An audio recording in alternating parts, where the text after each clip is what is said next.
All right, I see everybody coming back on Zoom. It looks like I did my some of my introduction, not realizing you guys couldn't hear me, so I apologize for that. So I'm going to just summarize it again real quick. Everybody on Zoom, please feel free to unmute, interrupt me anytime. We're talking today about 18 things you didn't learn in real estate school. We actually have 19. There's a bonus one on the slide. I'm Kirsten Sitnick. I'm a real estate agent. I'm a coach here at Keller Williams Legacy. Our coaching department is perfect for anybody who's new, because then you can be hands-on, very one-on-one, have time from us on the weekends and evenings when you need it. Like, we're really there for agents who are in coaching. So I'm a coach, I'm a technology trainer, realtor, and a couple other things. So we're a bunch of hats here. We're going to talk about 18 things you didn't learn in real estate school. 19 actually, because we have one extra thing, but interrupt me every time, because this is sort of a broad overview of things that you would be learning more in depth. So number one, start day one with the database. You might not know this yet, but probably your first transaction will come from somebody you know. There's a pretty good chance. Not everybody though, but most people that I see, their first transaction comes because a former coworker's cousin wants to buy a house, or their own, somebody in their family wants to sell their house or something like that. And you might not think, I don't want to bother them, whatever. They like you. Those are the people that know you, like you, trust you. There's a really good chance that's where your first transaction is going to come from. So one of the things that we do with our agents when they first join us is we really encourage everybody to right away let everybody that they know that they're in real estate, right? Right, exactly. Some of us, myself included, I'll just say this about myself too. I at first wanted to be the secret agent, like not let everybody know, not bother everybody.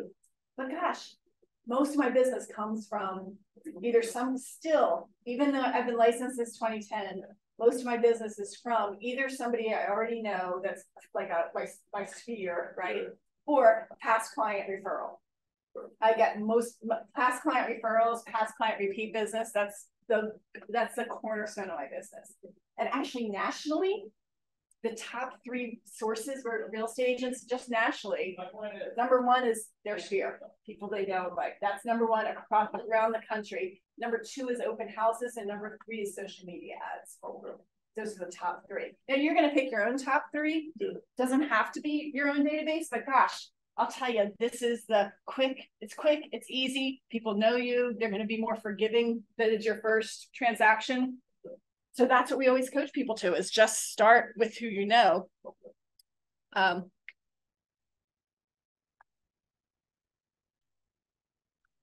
we go. Okay, so, yep. Right, be a service provider, not a salesman. They're not going to feel like you are trying to sell something to them just because you tell them you're in real estate. We can do that in a way that's not salesy. So we'll do something. We have something here we call FORD, which stands for like family, opportunities, recreation, dreams. So it's just like when we approach people, we just ask them about themselves. How are you doing at work? And then they ask us, and then we can get into our real estate. Is that how it works? All right. To work with the database, over on the right side, let me move my little Zoom thing so you can see it here, but these are the rules for a database. First, I'll have one. Ours, if you join Keller Williams, is called Command, and that's where we keep all of our people. But everybody needs a database of some sort so that you can keep track of people. Communicate with it systematically. So what that means is I'm actually making a phone call once a quarter to most of my database. There's people that are getting text messages from me, emails from me, handwritten notes. There's all kinds of things. And I'm using a systematic way to communicate with people so I don't leave, so nobody falls through the cracks. So I remember people, and I don't only call the people I like the most. I'm calling everybody. Feed it daily. I need to keep adding to my database, right? Some people aren't gonna, I want to continue to get new business. I'm completely adding to my database all the time. And then any business that comes along my way, surface it. Focus on net income. Number 2. Here's what happens. When you get your real estate license, you are going to get so much advertising sent to you trying to sell you something. So much advertising. Really? Yes. not just like health insurance and things like that, but leads, especially people want to sell you leads, like Zillow. Oh, okay. Right. Oh, okay. Right. There's lots of companies, Market Leader, Zillow, that's their whole business, is selling you leads. Not that it's a bad thing to buy leads, but one of the things that we coach our people here that are with us is to moderate your expenses. Don't spend the money until you've got the money coming in. Okay. You know, so in other words, a lot of times people think I'm going to have to spend some money in order to make money. Yeah. And you will have to spend a little bit, Got it. but we don't want people to spend so much that they aren't actually earning a profit in the end, right? So there's this book that you're going to hear about when you're here called MREA, Millionaire Real Estate Agent, okay, that Gary Keller wrote. That's one of the things in there. It's one of the main things is he calls it like red light, green light. You know, like when you've got money coming in, then you can spend some of it on more marketing. When you don't have that coming in, we need to find ways to do that without putting out a whole bunch of cash, right? You already put out a bunch of cash to become a real estate agent, right? Yeah. You're about to do more, Yeah. right? Right? Because once we get your license, you've got to join Greater Baltimore Board of Realtors. You have to get right MLS. You have to get Central Lock. So there's all this money that you're spending when you first to set up. Yeah, it's a lot. It's a lot. But we don't want you spending more than you have to. Okay. Okay, so we're going to try to work out ways. We're going to talk about ways that you can do lead generation without spending money on it. In fact, like one of the things we have here, we have a lead program where we actually just give out leads, and then you pay a referral fee if you close it, but there's no upfront cost at all to get the leads, which people really like that. Okay. Yeah. Lead generate daily. Anybody feel a little worried about that? Yeah, most of us do. Most of the agents who are here aren't, so don't think lead generation is something that they want to do every day. What's it about? Yeah, that's a great question. Thank you for asking that. Lead generation means having a two-way conversation about about real estate. Okay, it doesn't necessarily mean that every single person you talk to actually wants to buy or sell. Sometimes you're just planting a seed. Okay, sometimes you're planting a seed. But what we coach our agents to do is spend basically 2 hours a day in lead generation. That's really what it takes to have it to be at a point where you're able to have real estate be your only career. You know, and most of the agents who are in our office start out what we call dual career, meaning that they've got some other kind of 9 to 5. About 60% of our agents have another job. Yeah. Okay, most people don't. So working up to being able to make this your whole job, and that's something you want, which not everybody wants, right? Yeah. We're going to support you whatever your goal is. Is your goal to be a full-time real estate agent? Or there you go. Yeah. How about on Zoom? How about everybody on Zoom? What is your goal, to be full-time real estate, or do both at the same time? We have really successful agents here who also have other things going on. Yeah. Anybody on Zoom want to unmute and chime in? Oh, I see something in the chat. What we got here? Oh, Tisha says, I have that book. Good. I'm so glad you have that book. That's great. It's a really good one. Yeah. Yeah. So when you're a brand new agent, we coach our agents to even spend more than 2 hours. If you have it, if you're right now, if you're on disability, gosh, not disability. I said the wrong thing. Same kind of idea, right? That's what a opportunity. Exactly. You know, to have some time to spend doing this. Because what we see with lead generation, here's what this could look like. It could mean that I just call a whole bunch of my friends, family, relatives, neighbors, past coworkers, whatever, have a short conversation, mostly about them, that where in that conversation I mentioned that I'm in real estate. Okay, that counts as lead generation. Lead generation could also be cold calling a whole bunch of people from a list that responded to a Facebook advertisement. Lead generation could be, okay, we had a booth at the Towson Town Festival, and different agents here each took a 2 hour slot where they were standing at the Towson Town Festival booth talking to people who walk by. That's lead generation, right? Because I'm capturing that information. So It's something that a lot of agents struggle with. All of us, myself included, feel like you always worry sort of about the rejection, you know, very natural to feel that way. But what we try to do to make it as easy as possible is, well, first of all, we do lead generation together here from 9 to 11 every day. So sometimes I'm the only one doing it. Sometimes there's a handful of people here. Sometimes there's a lot of people here. I just show up every day and just do some lead generation, you know? Yeah. And I loved having when people join me, because you're going to find it might be a lot easier to do it when you're in this building with other people doing it at the same time. Yeah, makes you comfortable. Yeah. And then every 4 to 6 weeks, we have a day of a full day lead generation. And we'll have dozens of agents in this building, and we provide leads. You'll see that table over there. We'll have like leads. Like I'll have expired Baltimore City, expired Baltimore County, expired Howard County, likely buyers, likely sellers. Like I'll just have a stack of each type of lead, and people just come and take what leads they want, and they're making phone calls, and everybody, we have prizes, we have pizza, and everybody's just spends the entire day walking around talking on the phone the whole entire day. And gosh, I'll tell you, when we have those days, agents come up to me later and tell me they've never talked to that many people in a day about real estate as when they did it that day.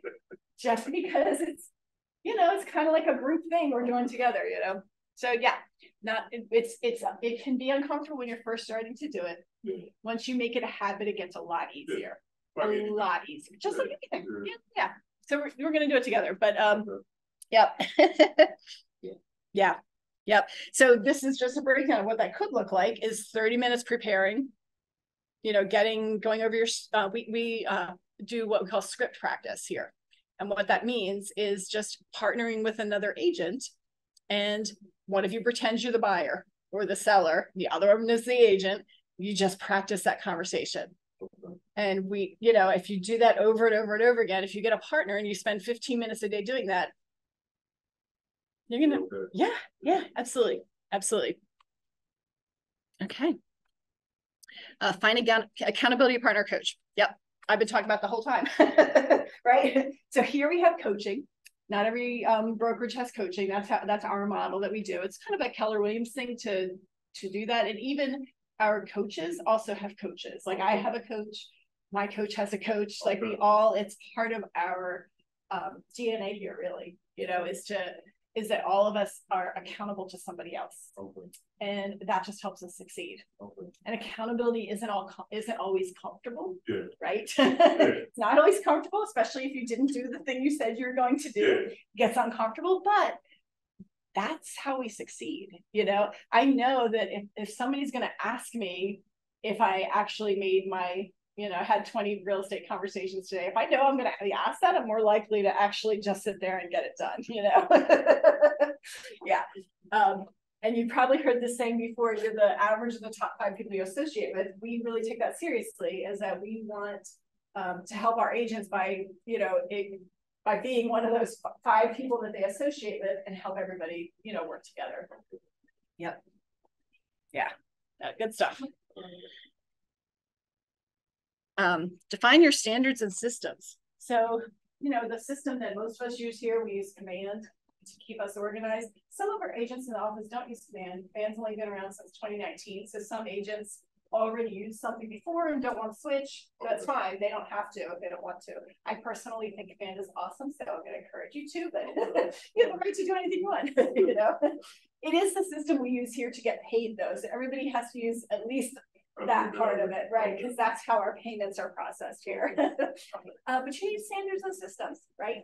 Not just Command, but like when I have a buyer client, I have a checklist of things that are going to happen. When I have a listing client, there's a checklist of things I'm going to do to make sure that I'm not forgetting an important step that's going to hurt my client. Okay, create your unique value proposition. This kind of will take you maybe a little minute. You're probably not going to know this right up front. That's okay. But all of us, when we go on an appointment with a buyer or a seller, are probably competing against other agents. You know, unless it's your, you know, best friend, then you might not be. But you're probably competing against something else. And what's really funny is I think a lot of agents feel like buyers and sellers just choose the person who's most experienced, you know, or has done the most transactions in that neighborhood or something like that. I don't think that's the case. I think that people choose someone that they like and trust. And I'm surprised how rarely people ask me about my experience. Very rare that people ask me. It's just kind of funny. Now, part of that might be just coming across as confident. And so they aren't questioning whether or not they have it. But I very rarely get asked how long I've been in the business. Yeah. So, and I say that to let you know that you don't necessarily have to have been in the business a long time to get those. You really don't. You're going to have your unique value proposition. You're going to have in your mind what makes you special, what makes you different. You know, and it might be they're going to choose you because you get along with each other, because they like you, you seem like them. You know, people like to work with people who are like they are, you know. Yeah. And maybe you're going to have some things that you do differently. Daniel coming in again. All right. Yeah, good. Use social media. It's so funny. I really I've seen a lot of things on social media. Yeah, that's funny. I'm one of those people, I just don't actually like it that much. Okay. And so for me, it's really a struggle because I don't like it. Yeah. It's silly for me not to do it because here's the thing. It's amazing how much business people get from social media. Everybody on it. A lot of exactly, because here's how this would work. Let's say that you just okay. So yesterday at our office, I was just talking about this. We have an annual kickball tournament against another Keller Williams office. Okay, beautiful weather. We had a super fun day. You know, pizza. We had bagels. We went to a bar. Actually, we had a really fun time. Well, what if I post a picture of just Keller Williams kickball, right, and just mention something about it? I'm not being a pushy salesperson about it. I'm just sharing in my life this fun thing that I did that happened to be a part of a Keller Williams thing. Well, guess what? All of those people in my Facebook now remember that I'm a real estate agent. Because you would think that they would remember when you told them once, but they don't. They forget like every 2 weeks. Okay, so you gotta keep reminding them, right? Right? And that shouldn't look like, hello, I'm a real estate agent. Don't forget, I'm a real estate agent. I don't want to do that, right? Because then it just doesn't come across really nice, right? But if I'm just sharing things that are happening in my life, and part of them include real estate, and then sometimes I have something of value that is about real estate, then I'm not going to seem pushy. And then they're going to remember me, right? Yeah. Yeah. Yeah. So we want to use it wisely. We also talk to our agents about being careful not to offend people, like their religion, politics. You know, we try not to include that kind of stuff on our social media, just because you don't want to turn away a client who happens to disagree with you. Yeah. Any questions before I keep moving on? I haven't stopped yet. So, okay. Please, anybody on Zoom, please feel free to just interrupt me at any point. Be learning based. Oops, let me go backward. Here we go. Okay, be learning based, action focused. This is actually one of the main reasons I ended up at Keller Williams, is that I love training and I love learning. I like both of them. I've been even before I was in real estate, I was teaching software classes. Like, I've always been a trainer. I've always loved doing that. And I've also always loved learning. So I go to everything I can that I think will be helpful. You don't want to be a professional student, right? I see that sometimes. But you know what happens? It's a lot of new agents feel like they can't start doing it until they know everything. And the problem with that is you're not going to ever know everything. Like, learn something every day. I've sold more than 400 houses. I still sometimes, there's still things that come across that I've never run into before. So it's what we want, what we coach our agents to do is learn and do at the same time. Okay. You've been doing it since 2010? Well, I was licensed in 2010. I started doing auctions in 2008. How did that work, though? You know what? Let me I'm gonna put that on.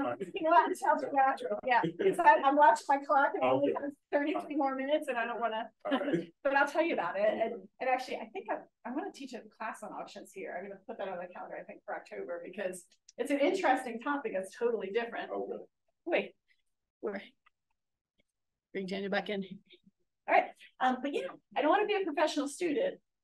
And I also don't want to just learn for learning's sake. I want to learn the things that are important to me that are going to help me at this point. And at Keller Williams, we have a couple of different types of classes. So we've got technology classes. I teach classes on our system Command, and I teach classes on DocuSign. Every week there's something going on, technology-wise. We have skills classes, right? So we'll have classes like working with buyers, working with sellers. We'll have classes about just conversation and how to approach that. So there's a lot of those skill types classes. We have field trips where we go to properties and do things. And then things that are more mindset oriented. So with all of those, I'm going to pick and choose from among the classes that are most important to me and take those. Here as often as we can, they're both in person and Zoom. Like I said, we have a lot of agents who are dual career and can't get here, but can get out of work for an hour to take a class. Yeah. Okay. So we try to do both at the same time. Sometimes we can't. Like I have some of my technology classes are very, very hands-on, and it doesn't make sense for them to be in Zoom. So those will be in person only. And we have a class, actually it's going on right now, that's for new agents called Ignite. And that one we run in the evenings. We do it Zoom only, and it has agents in it from other market centers as well. So, so most of the time they're both, but sometimes they'll be one or the other. But I don't want to do all that training before I even start. When agents join us, when you come with me to orientation, during orientation, I'm going to have you text somebody and tell them you're in real estate. Like we get into action like right away. I'm going to do both at the same time, just because I want you to be as successful as you can be. Track your business early and often. Anybody who coaches with me knows that I'm always texting them and saying, how many conversations did you have this week, right? and I know some people don't like accountability, but that's kind of what it takes, is to have somebody who asks you, because we need to know how many, these are things I need to know, conversion ratios, meaning if I have 50 conversations, how many appointments do I get out of those conversations? If I go on 10 appointments, how many of those are going to turn into a contract, right? If I put a house under contract, how often does it actually go to closing? It's really good to know my conversion ratios. The one about the house closing is sort of out of my control most of the time, but the other ones are absolutely in my control. And by tracking my numbers, I have an idea of what it's going to take to get me to my goals. Right. So every one of you is going to come into your real estate career with some kind of goal. A lot of people have a financial goal. I need to earn X number of dollars so I can quit my full-time job. Like that's the one I hear most often. Okay. You feel that one, right? Yeah. That's the most common. Could be other things though too. There's an agent here who wanted a particular car, and that was the goal, right? And so you have a picture of that car. Here's how much money it's going to cost. Right. Okay. So if it's going to cost this much money, how many transactions do I need to do to get that? Yeah. And that helps us stay motivated. Right. To know, okay, I have to have 50 conversations in order to get, one appointment or 2 appointments or whatever it is. Then I know, okay, I've had 40 conversations this week. Let me keep going to get to 50 so that I can reach my goal. Yeah. Treat your business like a business. It is. You're an employee of yourself. You really are. Yeah. And you're going to see here, not every agent in here runs their business the same way. Like we all have each our own business, and there might be things that some agents do, others don't. Everybody can kind of do their own thing. But this follow routine and set a schedule is one of the things I see people falling into, because if you've not been self-employed before, it's really easy to not be hard enough on yourself. You experience that as well. Yeah, sure. Yeah. Self-slagging. You start slacking more. I know what happens to me is I'm working at home and you see stuff that needs to get done, right? Take your focus away. Takes your focus away, right, right. So we have, you're gonna hear here, we have this whole thing about like build a bunker, get provisions, like get focused on, you can do 2 hours of lead generation uninterrupted. You know, we gotta treat it like a business so that we reach our goals. You know, and they have like this quote here, are you showing up as someone who earns 100K a year if that's your goal? Like, are you showing up as the person who earns the amount of money that is your goal? Whatever your goal is, we want to make sure that, you know, that you're going to reach it. Number 11, associate with like-minded people. Yeah, we want to be in a group with others who have kind of the same goals as we do, you know, the same style as we do, the same kind of personality. I want to be associated with people who are going to inspire me, you know, push me, help me be a better person. Super, super important to make sure that you're in that spot. So we, you know, if we aren't the spot for you, we don't want you to, you know, we don't want you to join us. We want you to join where the spot for you is. But please come check us out because it's a great place here. So anybody on Zoom, come and check us out. Master listing presentations. Do you know why it says listing presentations? We're not talking about buyers here. Sure. Maybe on Zoom have a guess why listings are so much more important?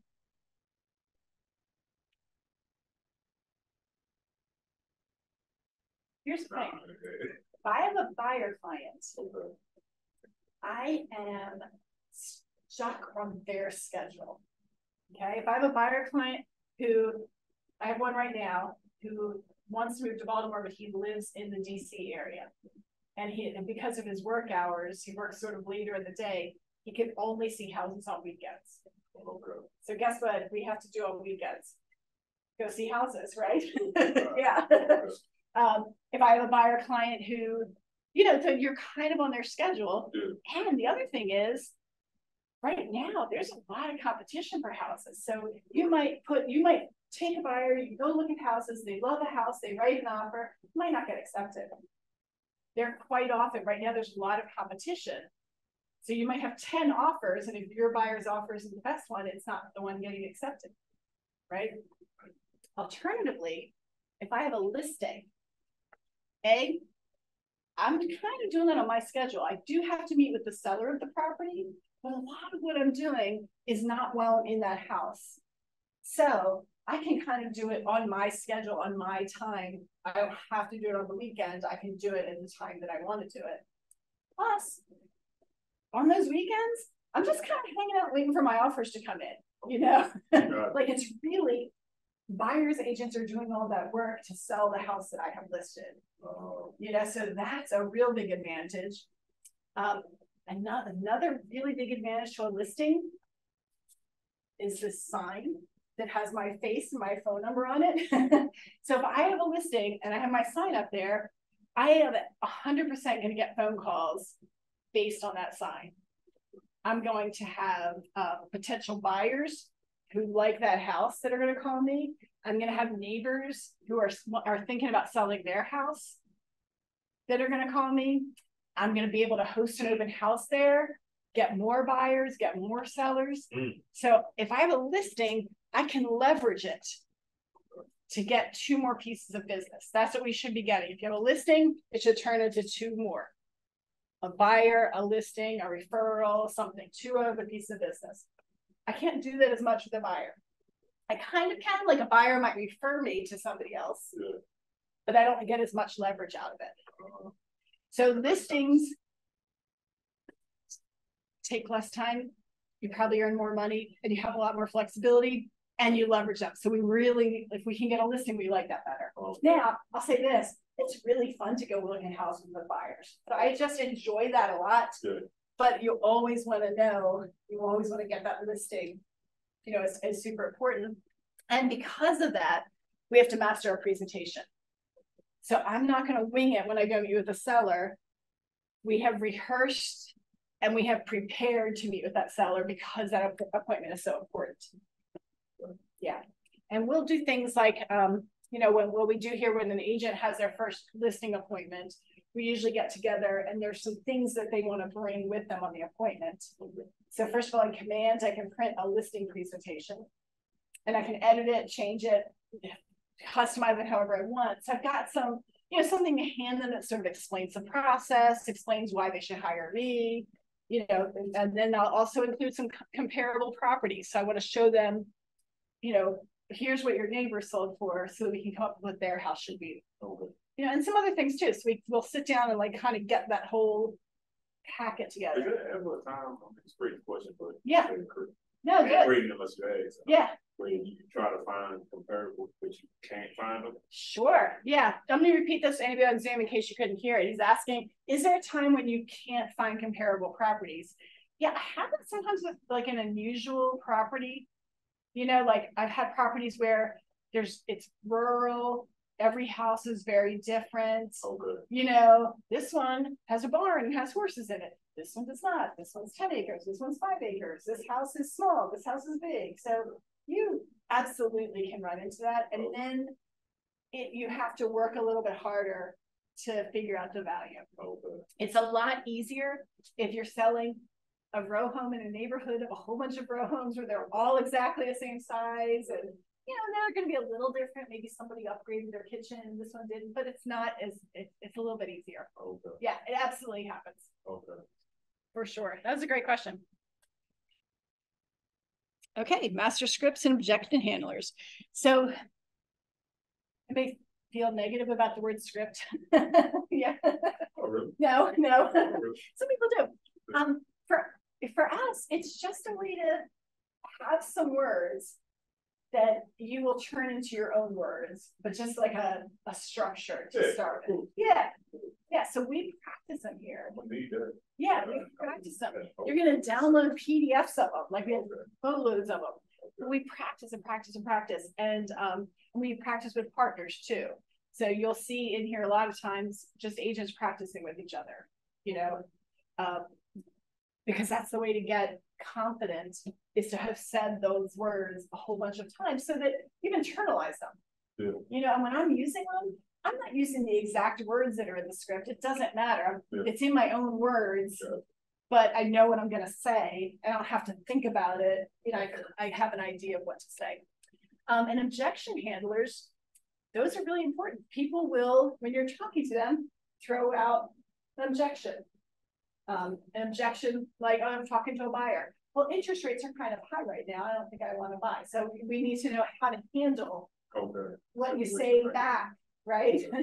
So we spend a lot of time with that, where we're talking to each other about, okay, this person said this, what should I have said? What can I say next time? Yeah. We spend a lot of time that. Know your local market better than anyone. This is important too, to know. And here, I don't know what your intentions are, but most of us do transactions kind of all over the place, We're not really, I live in Catonsville, but like I do some business in Catonsville. Are you?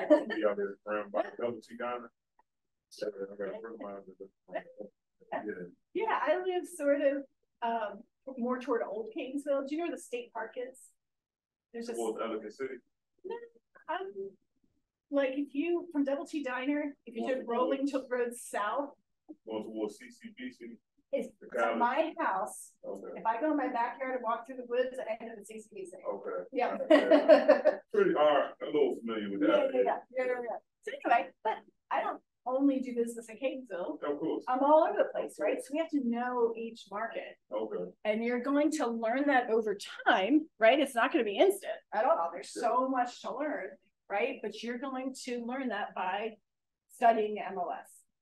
So once you're an agent, you'll be able to get access to the MLS, and then you'll see a lot of details about properties. So one of the ways is to study that. And so I'll look in Catonsville and see, okay, well, what are all these houses selling for?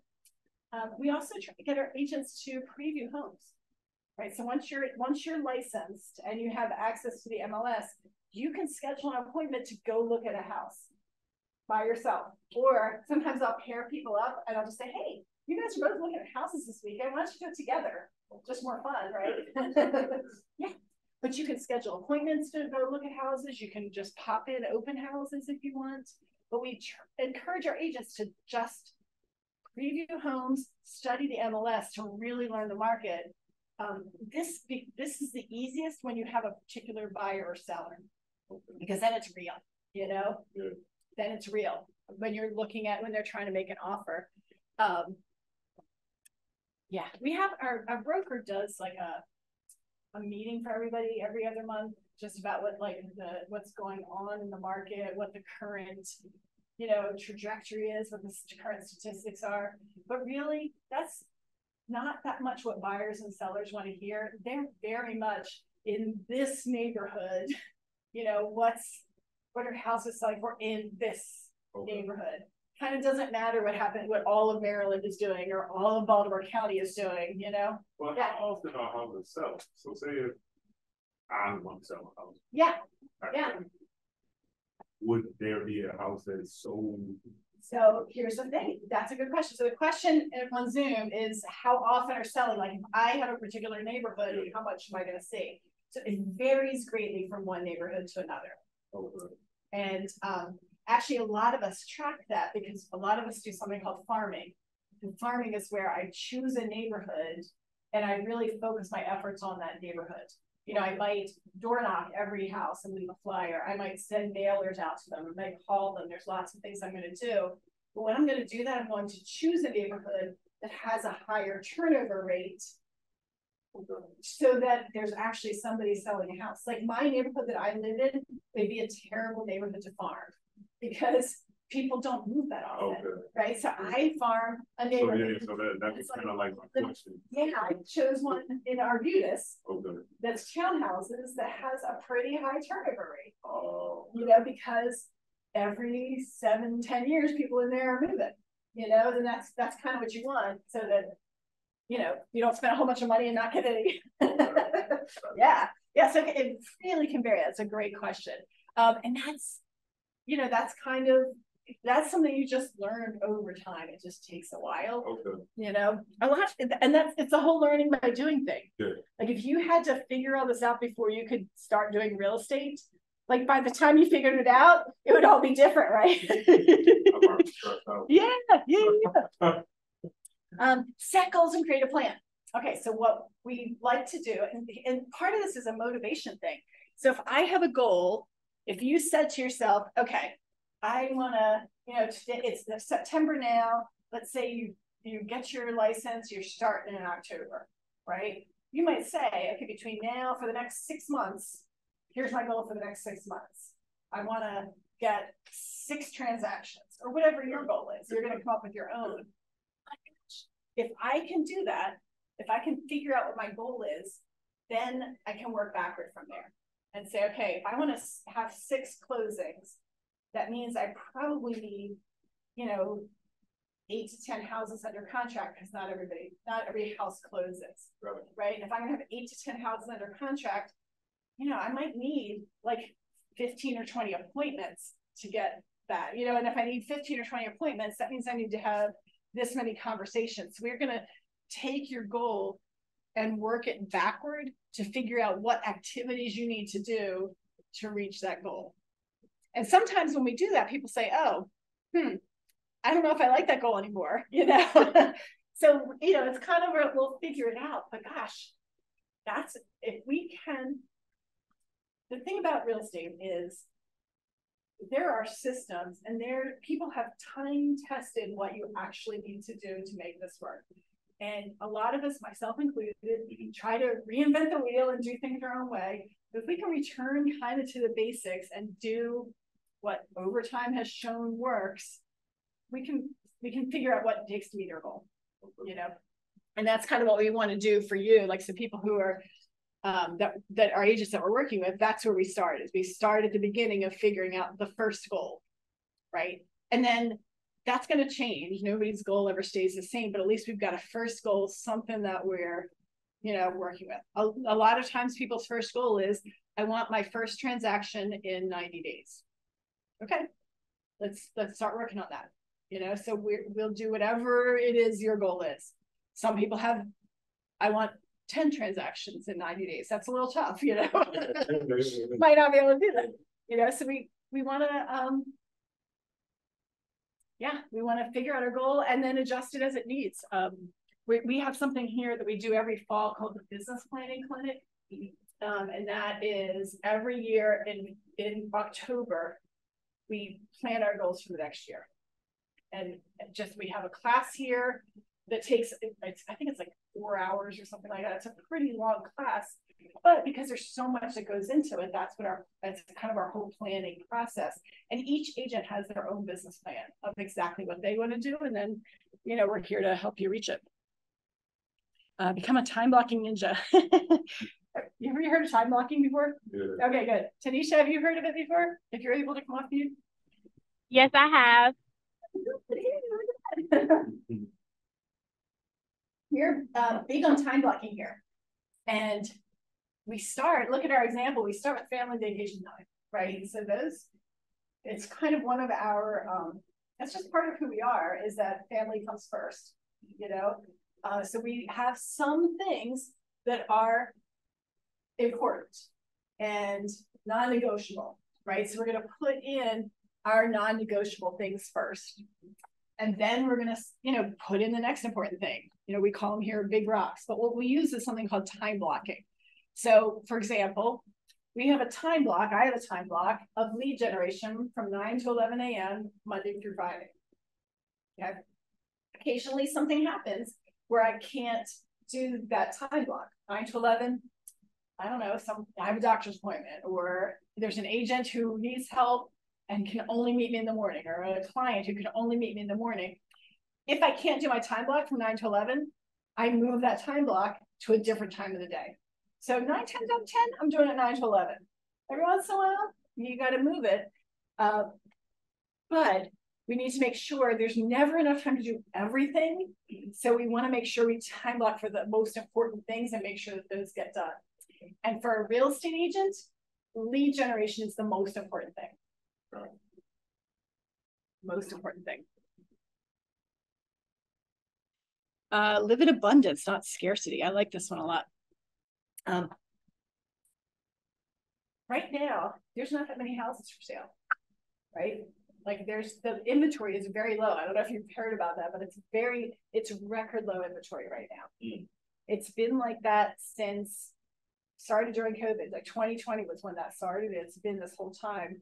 It's unusual, and it's because of COVID. You know, like COVID really mixed things up for us in real estate, okay? But what's interesting is, even though the inventory has gone right down, Keller Williams' share of that inventory, our percent of that, has gone up. Okay, so we always talk about getting our unfair share. Is that there's only so much to go around, but we don't have a scarcity mindset. The agents here help each other. We are not like competing against each other and, you know, stealing from each other or anything like that. We have a mindset of abundance, even when we're in scarcity, which we kind of are right now with the number of homes for sale. But there is enough for us. Yeah, it was funny. At one point, I feel like this was maybe December 2021. I'm not sure exactly. There was one point, and it was December, where in the United States, there were more realtors than there were homes for sale. Makes sense. I mean, and that's a little bit skewed because there's a lot of people who have a real estate license who aren't actually listing and selling homes. There's people like who are investors who just buy homes for themselves, or they're lenders, but they also have a real estate license. So it's sort of skewed by all that, you know, but it still was pretty crazy. All right, create a vision for your business. Having a vision for your business helps you be better at your business. You know, because then I need a big why. I need a big reason to be doing this to help me get over my fear of lead generation. I need a big reason to be doing this to get over spending my Saturday showing homes when I would rather be doing something else, you know? Yeah. I work on the weekends anyway. Oh, there you go. There you go. All right. But you kind of get the point. It's like, if I don't have that big vision, when something's hard or when something isn't what I want to do, it's just hard to overcome that. And so that vision keeps me just moving forward. We hear are pretty big on like mindset and vision, things like that. So you'll see on our calendar things like Quantum Leap, 6 Personal Perspectives. These are courses that we have and programs that we have. They're all about, mindset and getting that right frame of mind so that we can, reach our goals is really what it comes down to. Is that we want to, be encouraging to each other. All right, last one. Oh, and then goes right into it. Know your big why. And that's it. What is it that's going to get us out of bed? What is it that's going to make us do this when it's hard? We don't feel like doing it. Emotion makes people act. If I just logically think, all right, I use to earn some money. If it's all logic, it's not gonna be enough to get me over the hard times. If you're emotionally involved in it, there's a thing like maybe it's that car even. Yeah. Maybe it's something else. Yeah. But whatever it is, if that's super important to you on a personal level, it's gonna just be that much more to get you out of it. Get you doing it, Yeah. Hey, well, all right. So that's the end of that whole slideshow there. So give me some, we call them here ahas. I definitely agree with the why. Yeah. In the back of my mind, my why is very big. What's your why? If you don't mind, you don't have to.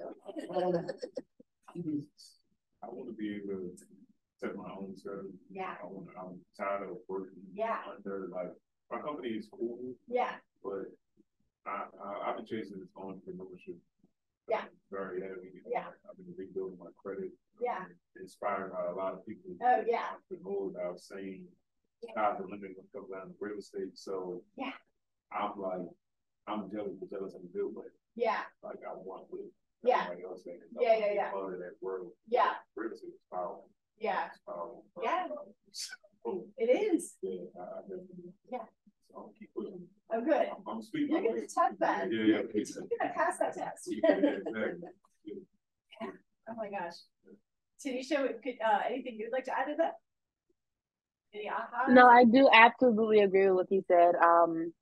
I want to try my best to, figure out my why, because I do have, this idea in my head that I want to be my own boss and I want to be very wealthy and I want to be able to, provide for my family and just live a free life. And I guess that is my why.